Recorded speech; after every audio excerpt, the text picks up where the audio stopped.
अपनी right leg को आहिस्ते से ऊपर उठाओ,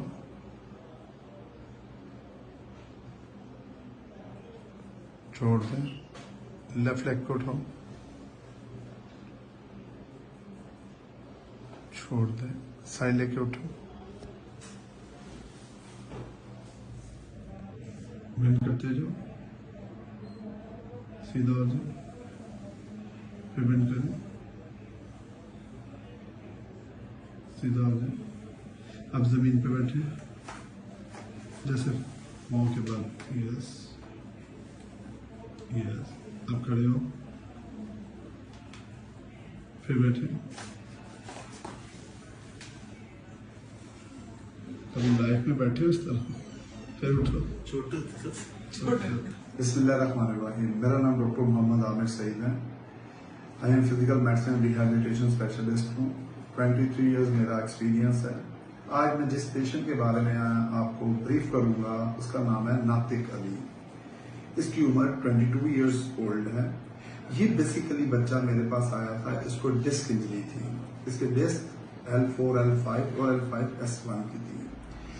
L4, L5 की तो डिस्क इसकी प्रोट्रूजन थी, लेकिन L5S1 का स्पाइनल स्टीनोसिस माइल्ड बना हुआ था, जिसकी वजह से इसकी राइट लेग में पेन रिएक्ट करता है। क्या नाम है आपका? नातिक अली सही। कितनी एज है आपकी? 22। आपको क्या इशू हुआ था? 1.5 साल पहले मुझे राइट लेग में दर्द जाना स्टार्ट हुई थी कमर से। ठीक है। और फिर बहुत दर्द ज्यादा हो गई थी।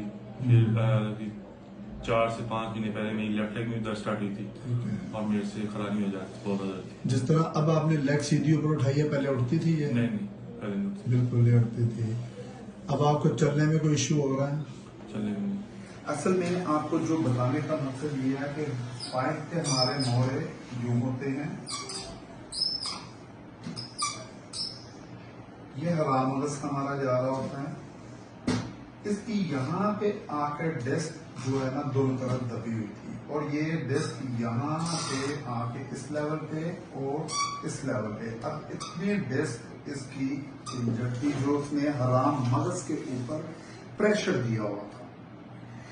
ये पेशेंट जब हमारे पास आया तो ये व्हील चेयर पे था और इसको चलना बहुत मुश्किल था, और उसके साथ साथ इसके पोस्चर में प्रॉब्लम ये थी कि ये लिम्प करके यूं टेढ़ा होके चल रहा था, इससे सीधा नहीं हो जाता था। हिस्ट्री ये थी कि ये 2 सेकंड के लिए भी सिटिंग पोजीशन पे नहीं। आप जब हमारे पास आए थे आपका पोस्चर कैसा था? पोस्चर खराब था, सीधा नहीं चलता। कैसे चलते थे आप? टेढ़ा हो गया। कैसे टेढ़ा होके बताएं जरा। टेढ़ा होकर मैं हो गया। ठीक है। अब आप कितना बेहतर है? अब बहुत बेहतर हुआ है, 70% कह सकता हूँ। डॉक्टर ने आपको क्या कहा था इलाज के लिए? ऑपरेशन का उन्होंने कहा था अगर ऑपरेशन ना हो तो क्या होगा? बड़ी बुरी चीजें बताई थी सर। क्या बताया था? कुछ मैं लेग में दर्द हो जाएगी, मेरा फुट ड्रॉप हो जाएगा, ठीक है। और बाकी मेरा जो है वो यूरिन जो है मेरे कंट्रोल नहीं रहेगा। क्या अभी तक आपका कोई ऐसा इशू आया? नहीं, लाश को नहीं है। हमारा अंदर ट्रीटमेंट कैसा फील होता है? बहुत कमाल। Thank you. और इसकी लेग में एक करंट सा दौड़ रहा था, और इसको एक चुभन वाली पेन फील होती थी, टांग पूरी सुन रहती थी। फिर हमने इसका ट्रीटमेंट प्लान बनाया। हमने सबसे पहले इसको सूदिंग इफेक्ट्स देने के लिए तमाम मॉडर्निटीज लगाई, जिससे इसके मसल को रिलैक्स किया। फिर इसकी हमने लेग को इंक्रीज करने के लिए इसको बायोमैकेनिक्स ट्रीटमेंट सारा दिया। मैकेनिकली इसके सारे मोरों को एडजस्ट किया। लास्ट 3 वीक्स में जाके हमने इसको स्पाइनल एडजस्टमेंट की। हमने कैरोप्रैक्टर ट्रीटमेंट कहीं नहीं इसको दिया, हमने स्पाइनल एडजस्टमेंट इसकी की। हमने इसके 3 और 4 मोहरे को अपना एडजस्टमेंट करने के बाद आफ्टर 1 वीक हमने फिर इसके L5S1 वर्टिब्रा के ऊपर जाके कैरोप्रैक्टर ट्रीटमेंट दिया। आज ये पेशेंट अल्हम्दुलिल्लाह, आप इसकी SLR चेक करें, वो 70 to 80% चली गई है। पेशेंट झुकना शुरू हो गया, पेशेंट जमीन पे बैठना शुरू हो गया, पेशेंट गाड़ी चलाना शुरू हो गया। अच्छा, आप अब गाड़ी चलाना शुरू हो गए? हाँ जी, गाड़ी। पहले कभी गाड़ी चलाते थे जब से पेन थी आपको? नहीं, इस वक्त नहीं चला रहा। गाड़ी चल जाती थी जब पेन थी?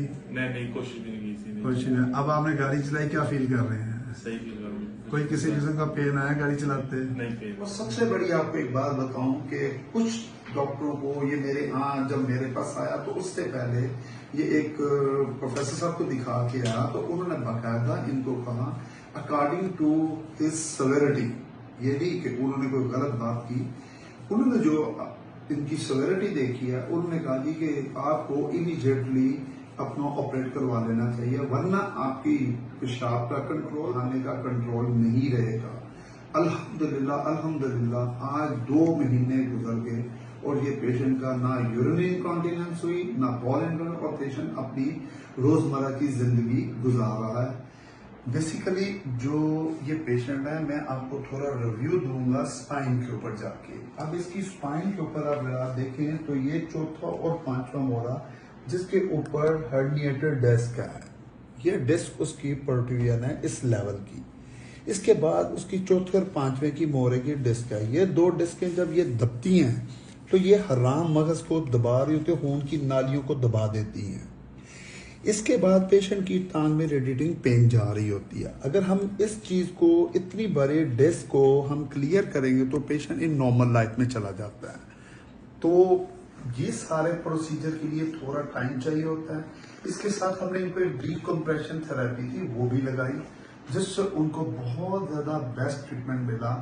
वो अल्हम्दुलिल्लाह हमने जापान से लॉन्च की है और वो उसके ऊपर पेशेंट को हमने हर हफ्ते में 2 दिन ट्रीटमेंट दिया, that is a decompression therapy. बस आप हमारे हॉस्पिटल का विजिट करें। अल्हम्दुलिल्लाह एक ऐसा रिहेबिलिटेशन आपको डिपार्टमेंट नजर आएगा तो शायद पाकिस्तान में चंद जगहों पे होगा। तो हमजा हॉस्पिटल में हमेशा एक ही हमारा असूल है कि पेशेंट की हेल्थ को सेव करना। आप जरूर आए, इंशाल्लाह ताला आपको भी फायदा मिलेगा और लोगों को भी भेजें। हम यहाँ डिजर्विंग पीपल्स का भी ख्याल रखते हैं। अस्सलाम वालेकुम।